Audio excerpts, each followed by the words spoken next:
Mirror ने अंगद और वृंदा को घर से बाहर कर दिया है, लेकिन तुलसी उन्हें वापस घर में जगह दिलाएगी।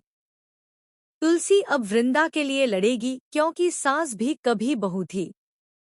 आने वाली कहानी में दोस्तों एक जबरदस्त मोड़ देखने को मिलेगा, जहां हाई वोल्टेज ड्रामा होगा।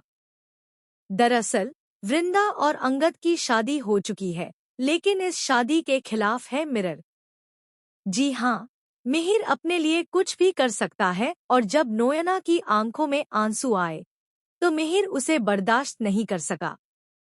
इसके बाद मिरर ने अंगद पर थप्पड़ों की बरसात कर दी। लेकिन जब अंगद और वृंदा घर वापस आएंगे तो मिताली काफी गुस्से में नजर आने वाली है। वहीं नो मिताली को बताएगी कि उसकी शादी अब अंगद से नहीं हो सकती क्योंकि अंगद ने किसी और से शादी कर ली है। ऐसे में मिहिर कहने वाले हैं कि खबरदार, अगर तुमने इस घर में कदम रखा तो तुम दोनों यहाँ से निकल जाओ। अब शो में मिरर कई गंदी हरकतें करने वाला है, न सिर्फ तुलसी के साथ बल्कि अपनी बहू वृंदा के साथ भी। उसे वृंदा को बेइज्जत करना पसंद है।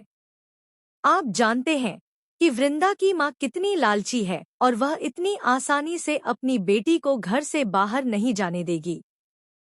ऐश और आराम की जिंदगी उसे छीनी नहीं जाएगी, इसलिए वह बाहर तमाशा करने वाली है कि उसकी बेटी को घर से निकाल दिया गया। मिहिर और तुलसी भी गुस्से में हैं।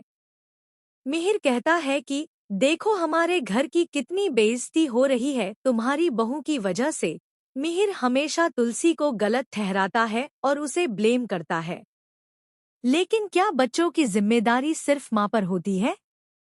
क्या सारी गलत जिम्मेदारी तुलसी ही लेगी और अच्छी जिम्मेदारी मिहिर लेगा? कब तक यह सब सहती रहेगी बेचारी तुलसी? इस बार वृंदा चुप नहीं रहेगी और मिहिर को सबक सिखाने वाली है। मेहर अपने ससुर से कहेगी कि आपकी इतनी हिम्मत कैसे होती है कि आप अपनी पत्नी की इतनी बेइज्जती करते हैं।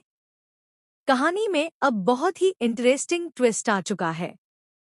पहले वृंदा हाथ जोड़कर माफी मांगेगी, लेकिन अगर मिहिर नहीं बदलेगा और तुलसी के साथ बदतमीजी करेगा तो वृंदा चुप नहीं रहेगी। अब देखना होगा कि क्या वृंदा अंगद को घर छोड़ने से रोक पाएगी? क्या तुलसी उन्हें उनका हक दिला पाएगी या फिर वृंदा खुद अपने हक के लिए लड़ेगी? हमें कमेंट करें और शेयर करें। क्या आप चाहते हैं कि वृंदा तुलसी के लिए लड़े और तुलसी वृंदा के लिए लड़े? ऐसे टीवी के लेटेस्ट अपडेट के लिए चैनल को सब्सक्राइब कर लें।